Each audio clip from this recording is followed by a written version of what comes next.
이 농지 전수조사가 발언되고 이것이 시행되는 과정에서 국민들의 우려도 매우 컸고요. 하지만 근본적으로는 우리가 이제까지 토론조차 못했던 농지 문제를 어쨌든 지금보다 한 진보, 한 형태로 만들 수 있는 계기가 되겠구나라는 희망들을 다 갖고 있지 않는가 합니다. 그래서 이번 전수조사 과정에서 농지를 어떻게 경작하는 농민이 잘 사용하는 것으로 만들 수 있을 것인가는 이번 전수조사를 잘 하는지 평가하게 될 아주 중요한 척도라고 생각합니다.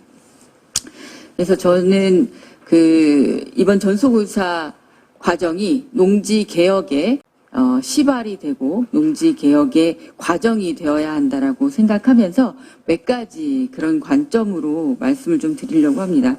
제가 이제 농지 전수조사 시행되고 나서 농지에 대한 관심들이 많아서 이제 국회 토론회 말고도 다양한 토론 공간에서 이야기하는 과정들이 있었습니다. 근데 이런 과정들을 겪으면서 가장 많이 이제 접했던 의견들 중에는 이미 비농민 소유의 농지들이 너무 많아졌고 이런 현실적인 어려움을 타개하기 위해서는 소유에 관한 규제를 좀 완화하고 효율적 이용에 집중하자라는 제안들이 많았습니다. 농지에 대한 개발을 제한하고 농지 총량제 등을 도입해서 임차농을 보호하면 누가 소유하든 효율적으로 이용할 수 있게 하면 되지 않겠느냐라는 주장들이고 이런 주장들은 최근 신문지상을 통해서도 알려지고 있습니다. 하지만 저는 이제 이러한 주장들은 굉장히 위험한 주장이라고 생각하는데요. 우리 아까 이제 발 지사님도 얘기해 주셨지만 우리는 민법이 존재하는 자본주의 사회에 살고 있습니다. 이미 헌법에 경자유전이라는 대원칙이 있음에도 불구하고 이미 공식적으로 50%가량이 비농민 소유가 되어 있다라는 사실은 이것이 우리 자본주의가 가지고 있는 자본의 힘이 얼마나 막강한지를 보여주는 사실인 것 같습니다. 이렇게 실제 경자유전이 아니라 소유를 누구든지 할 수 있는 세상이 된다고 하면 사유재산권 침해를 이유로 해서 다양한 시도들, 그래서 농지의 사용을 제한하고 경작권을 위협하는 다양한 시도들이 있을 것이라고 생각하고 이것은 자본주의 사회가 가지고 있는 속성입니다. 그래서 이러한 발언들은 굉장히 위험하다고 생각하고요. 이번 전수조사 과정에서 다시 한번 경자유전을 어떻게 실천할 것인가, 국가가 외면해왔던 경자유전의 헌법상 이 대원칙을 이번 기회에 어떻게 훼손된 원칙을 다시 바로 세울 것인가에 대한 굉장히 치열하고 처절한 혁신과 이에 대한 아주 강력한 대책이 필요하다고 생각합니다. 저는 이런 데 있어서 두 가지 큰 대안을 제시하고 싶습니다. 물론 굉장히 많이 앞서서 얘기해 주신 다양한 사례들이 있는데요. 저는 우선 크게는 농지관리청을 신설해야 한다고 생각합니다. 이거는 민주당에서도 당정협의를 통해서 밝히고 있는데요. 민주당이 밝히고 있는 단순히 여러 부처의 행정 업무를 모아 조율하는 수준을 뛰어넘어서 실제 투기 자본에 빼앗긴 농지를 국가가 직접 매입해서 실경작자에게 되돌려주는 농지 공공화의 실현 기관으로서의 역할을 해야 될 거라고 봅니다. 그래서 이 안에서 농지 총량제 등을 운영해야 정부가 주장하고 있는 농지 총량제도 사실상 운영이 강제되지 않을까 합니다. 아까 말씀하셨듯이 이런 농지의 공공성, 결국 농지 소유를 경자유전의 원칙에 의해서 농민과 공공이 함께 책임지는 구조를 만들어야 하고 이러한 재원 마련은 아까 강마애 박사님도 얘기해 주셨지만 국채를 포함해서 국가가 이제까지 부담하지 않았던 다양한 농지 부담과 관련한 것들을 부담하는 과정으로 되어야 한다고 생각합니다. 계속해서 이제 농지은행 얘기도 나오고 있는데요.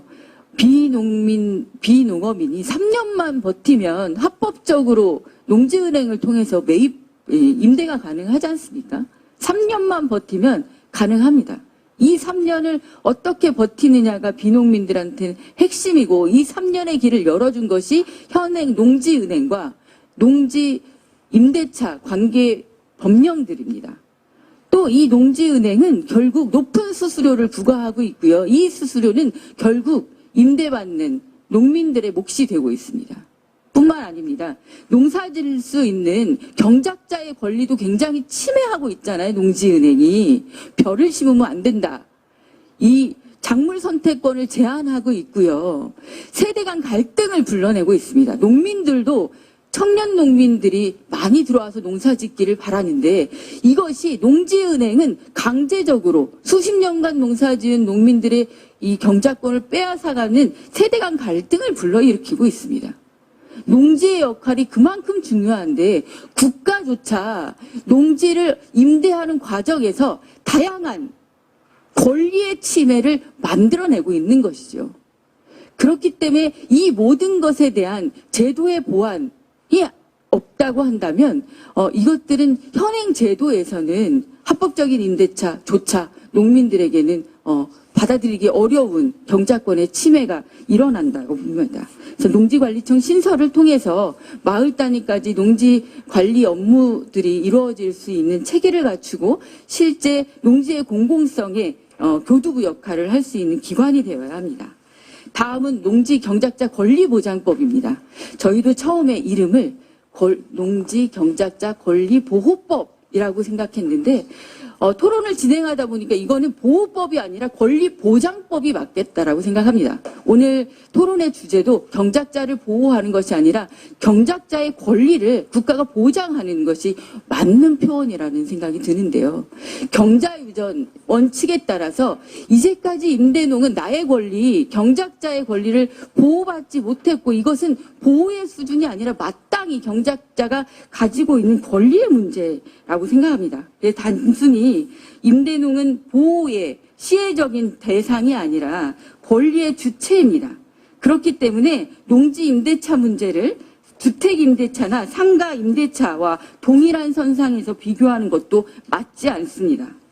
주택과 상가는 자본만 있으면 누구나 소유할 수 있는 부동산이지만 농지는 오직 경작자만이 소유해야 한다는 확고한 헌법적 대원칙이 존재합니다. 그래서 근본적인 출발선이 다르다고 생각합니다. 농지의 소유와 이용에 관한 절대적인 권리, 주체인 농민들의 경작자가 이 주체가 되어야 하고 현행 농지법은 비농민의 소유를 열어주는 예외 조항으로 가득 차 있어서 경작자는 이 낡은 틀 안에서 권리를 보장받기 어려운 현실입니다. 그래서 농지의 소유와 이용의 실질적인 주체가 바로 경작자임을 헌법 정신에 따라서 선언하고 임대차 계약의 존재 여부와 무관하게 실경작 사실 자체에 기반해서 경작자의 권리를 독립적으로 보호하는 법, 그것이 바로 제가 주장하는 농지경작자 권리보장법입니다. 그래서 농지경작자 권리보장법은 경작자의 헌법적 권리를 구체화하고 이를 실현하는 내용들로 담겨야 한다는 것이 저의 주장이고요. 그런 내용들은 제 발제문에도 있지만 앞으로 다양하게 연구되고 국가가 함께 이에 대한 이 연구와 보완들을 해야 할 거라고 생각합니다. 그래서 저는 마지막으로 이 농지의 공공성을 국가가 이참에 해결해야 합니다. 경자유전 대원칙을 이참에 바로 잡아야 합니다. 또한 이제까지 외면되어 왔던 경작자 농민들의 경작권 반드시 실현할 수 있도록 관련 법으로 이것을 마련해야 한다라고 생각합니다. 이상입니다.